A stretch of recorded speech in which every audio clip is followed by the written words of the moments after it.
Well, hi folks, Aaron Dorr here. I'm one of the volunteers with the Missouri Firearms Coalition. Dr. Frazier could not be here today, our board chairman, for a medical situation he could not get down to the Capitol for, but I'm here on behalf of Dr. Frazier, on behalf of the board. And folks, we did it. We did it. We passed the bill today. All of Bloomberg's money, here it is. It's right here. Here's the bill, veto proof. All of Bloomberg's money, all the liberal media, all the hysterics we saw in the Capitol all night tonight, from all the anti-gunners who were just screaming about bloodshed in the streets and all kinds of chaos. It all was stopped. It all was stopped. Your calls, your emails did it. Thank you. I'm joined here with Representative Eric Burleson, the bill sponsor of this bill, to discuss what happened tonight. Eric, thank you so much for carrying the bill for our members. Can't thank you enough. First of all, I want to say, when I talked to my colleagues, they were overwhelmed with not just the responses, and it was not like typical responses that we get. A lot of times we'll get these form letters where people just hit a button and it sends a message.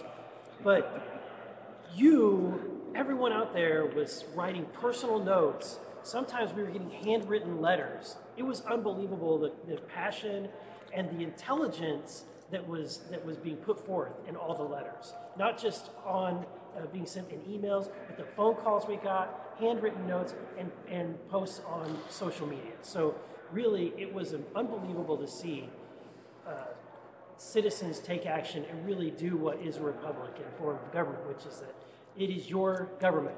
It's your government, and you all took control of it, and the lawmakers listened. And so they were overwhelmed with the output. And folks, just to be clear what we have here, this wasn't just constitutional carry. It's not just Castle Doctrine enhancement. It's not just stand your ground law. It's not just a lifetime concealed carry permit. This thing is like the kitchen sink for pro-gun legislation that Missouri needed to have, and we got it thanks to your calls and your emails. And again, for those who may be watching in Bloomberg's chambers back in New York City, felons can't carry guns in Missouri even after this happened. We still have to abide by all the laws when it comes to justifiable use of force.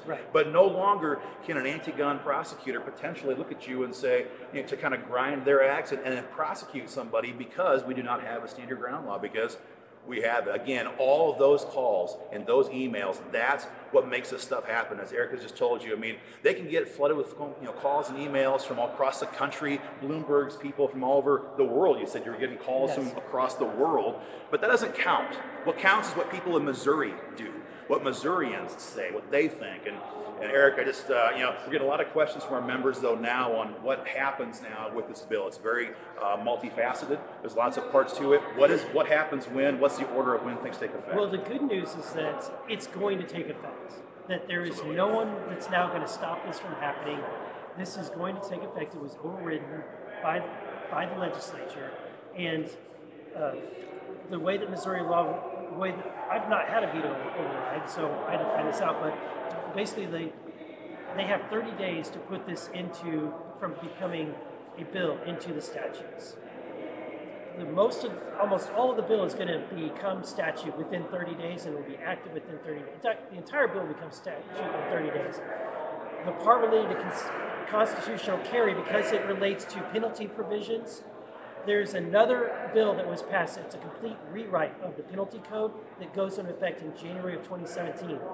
And so those two have to line up, or else we get a big problem and get conflicting penalties between now and January 17. So the constitutional carry penalty provisions that were changed or removed are going to happen January 2017. All the rest of it, stand your ground, Castle Doctrine, all the rest of the bill will happen as soon as the revisor of statutes puts it into the statutes within 30 days. We'll let you guys know when it actually becomes official. It does take time to recodify and rewrite this kind of stuff. A bill this size into the code has to take a little bit of time to get redone, so give them some time to finalize that. We'll let you guys know, what's going on when that time comes. But for tonight, again, Governor Nixon said no, Michael Bloomberg, said no, liberal media said no, and you guys said yes. And Representative Burleson here held a line and said yes all session long. And so, Eric, I can't thank you enough so much on behalf of our supporters. Thank you very much. Oh, thank you. All right, guys, have a great night. We'll keep you informed.